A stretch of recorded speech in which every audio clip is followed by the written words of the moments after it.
as we get into now topic number one here of the conversation. And it goes to Alabama head coach Nick Saban contracting COVID again. This time it is, the real deal. The first time, the week of the Georgia game, it was a false positive. It was, he tested positive from the outside source, and then, he had the 3 consecutive negative PCR tests, which allowed him to coach in the matchup against Georgia. This time around, it is a different story.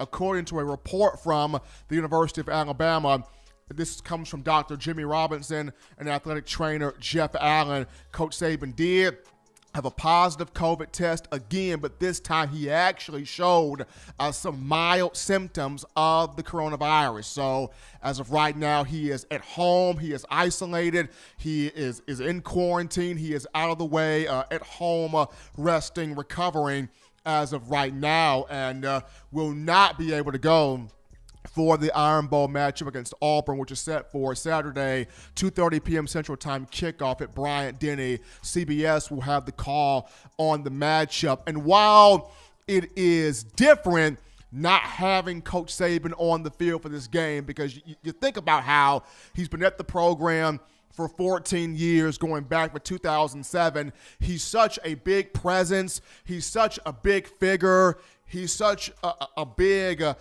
face in terms of not just, being a head coach, but the overarching delegates of this team, the personality of the team, the swagger of the team, the focus of the team, the mindset of the team is Coach Saban. And while he does have an incredible staff and a staff that looks to do a solid job here in the Iron Bowl, it's just weird for a lot of people out here to think of a game where Coach Saban does not coaching or is not involved in, just due to how big of a presence that he is. But according to the press release earlier today from the university, Coach Saban not only tested positive and contracted the COVID virus, but he's also showing some mild symptoms for that virus, which means Steve Sarkisian, Alabama offensive coordinator, has been appointed as the guy to coach the Iron Bowl. Coach Saban mentioned it today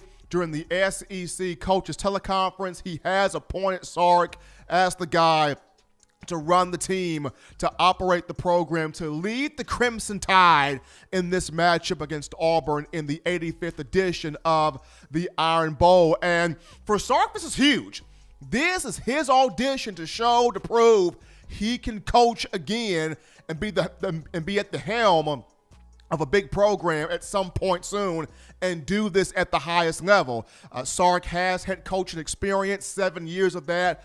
4 of those years came at the University of Washington from 2009 to 2015. Well, 5 of those years came to the University of Washington, 2009 to 13.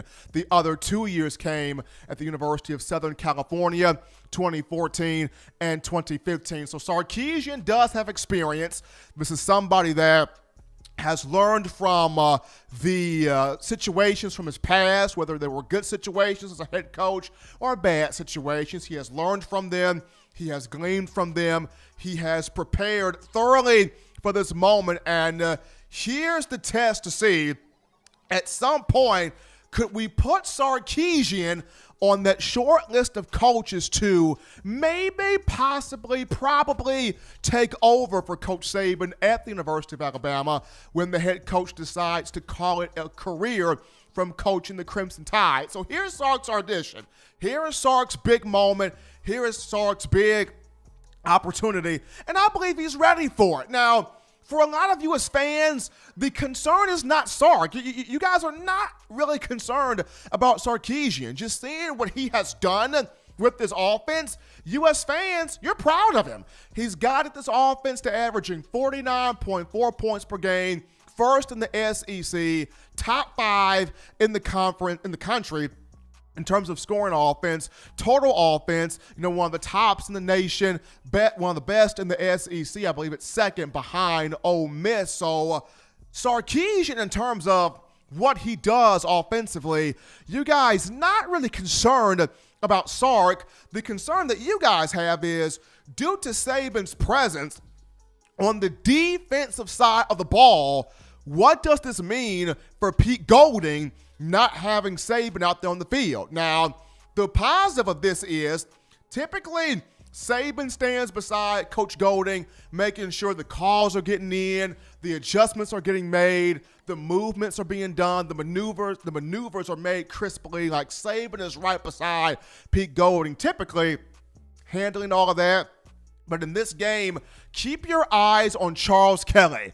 Charles Kelly will be next to Pete Golding, helping him orchestrate this defense. Kelly has 12 years of defensive coordinator experience, including 5 years at major programs. From 2014 to 2017, Kelly was at Florida State, and he had guys like Jalen Ramsey. He had guys like Tavares McFadden. He had guys like Derwin James. He had guys like Brian Burns. He had really big-time talents at Florida State in terms of tacklers, sack specialists, pass rushers, guys that were ball hawks creating turnovers. He had playmakers. He had weapons. He had dudes on the defensive side of the football at Florida State. And Charles Kelly spent some time over there. He was also a DC at Georgia Tech as well, an interim DC in 2012. So he's got experience coaching defenses, running defenses, coordinating defenses,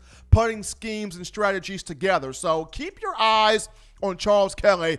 This was one of the reasons why Coach Saban hired him in 2019, is to give more leadership, more experience, more knowledge, to get more firepower on the defensive side of the football in terms of the coaching staff. So keep your eyes there on Charles Kelly. He will have a big responsibility in helping Pete Golding level out the defense, get the scheme, the formations, the calls out there on the field, having that communication crisp, having the calls on point so that this team can go out there over the weekend or during this weekend, execute out there on the field, and not just have the eye discipline to stop the run game of Auburn, hitting those gaps, filling those gaps, and taking away the likes of Tank Bigsby, should he play, DJ Williams and Sean Shivers at the running back position, but also controlling the edge, winning the edge on the outside where Bo Nix is concerned at quarterback, because what he wants to do,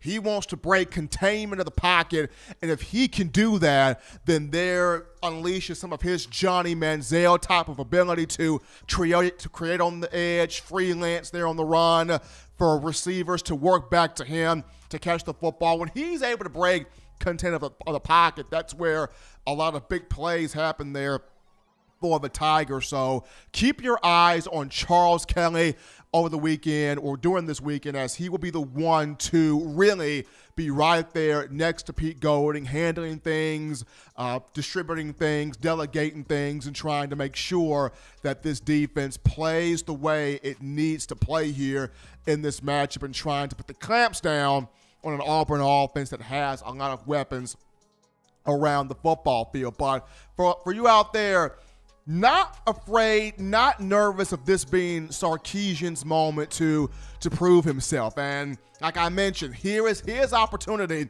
to show the world I can be a head coach. I can run an entire team. I can run an entire system. And one of the things that he will be doing in this matchup, he'll be making a lot of those checks and balances. Sark will be talking to the coordinators.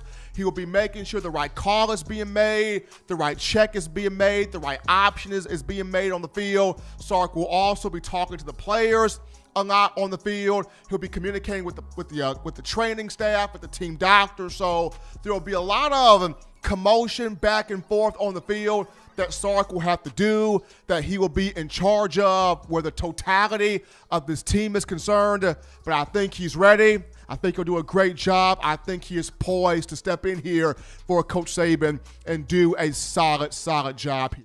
Thank you for watching Touchdown Alabama Magazine's YouTube channel. To continue to get the best in Alabama football content, subscribe here and turn on your notifications to stay connected with the hottest shows covering your Crimson Tide.